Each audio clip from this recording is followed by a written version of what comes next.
Oh, it's good to be with you guys, and we are here to remind you all that life begins at the end of your comfort zone.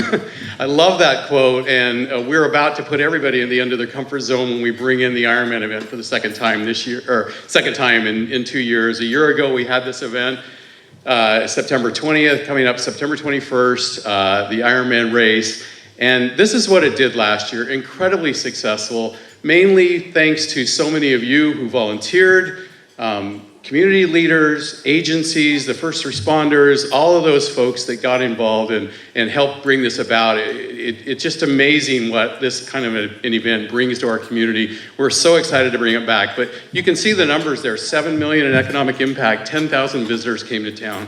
They came from 45 states and 20 countries. And now the stories of their journeys are going all throughout the world, right? These great experiences they had here. We saw a 161% surge in positive media about our community from the event. The event was ranked top 2 North American triathlon by Triathlete Magazine, 93% positive feedback. You could go on and on and on and on. We really killed it. Congratulations. Give yourself a hand. One of the things I like to remind everybody, I think maybe with all of that, maybe the most significant part of this is the energy and life that it brings into our community, the vitality that comes here because of it. We bring these passionate people to town. They bring their stories with them, and then they get to experience our stories, and they take a piece of us back with them wherever they go, and they share that wherever they go.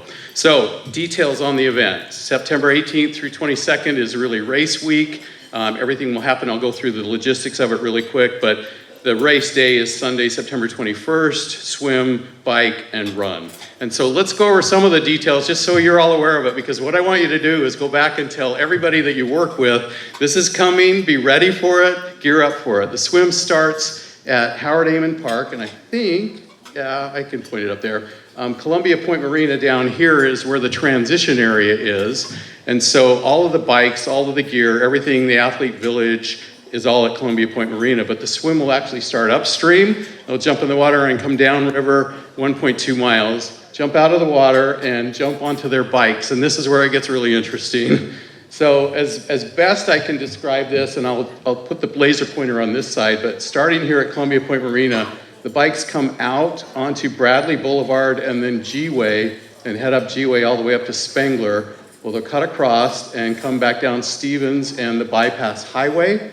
When they get to Dupertale, they'll turn up and make their way across the river up Dupertale to the Queensgate area. This is around the new Costco. We're gonna go around that, up, then over Queensgate Hill by Badger Mountain and back down the other side, work their way over across back onto Badger Canyon, so all the way around the loop down to Benton City.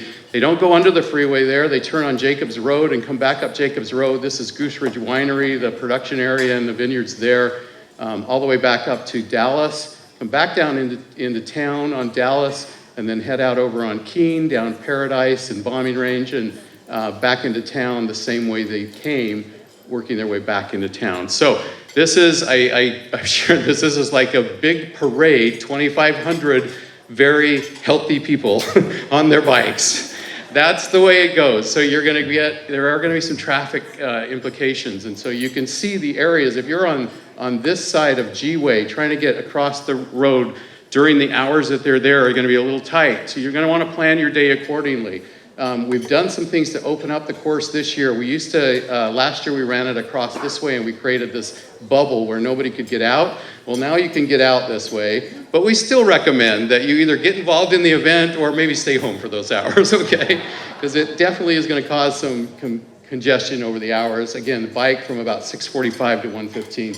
And then when they get back, they jump, put on their running shoes and head up the bike path, up the river, up to WSU Tri-Cities, and make their way back, a 13.1 mile half marathon, make their way back to the finish line where all the celebrations and everything go on. It's a fantastic event. It's so much fun, and I really encourage you to become familiar with it. Go to the Visit Tri-Cities website. We've got all of the details on there. We'll have detailed maps helping you navigate and get around. All the information about where to spectate, how to volunteer, all of those things will be there. So just go to our website, spread the word to your sphere of influence, let everybody else know that this is going on, and then help them to navigate their day. Maybe if you got to get to work that day, plan your route, a little different route, or your timing a little bit different so you can avoid some of those congestion areas.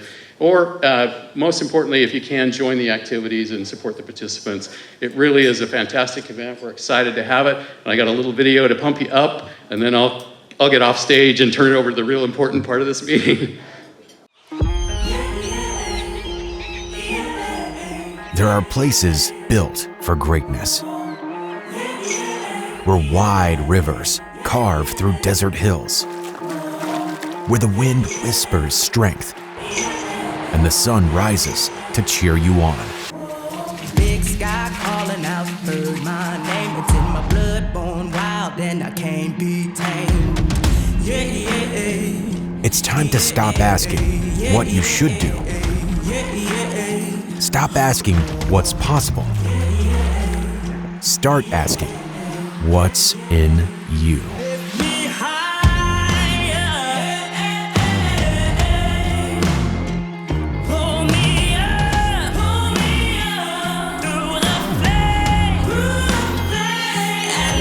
This is Ironman 70.3, Washington Tri-Cities, and it's unlike anything you expected.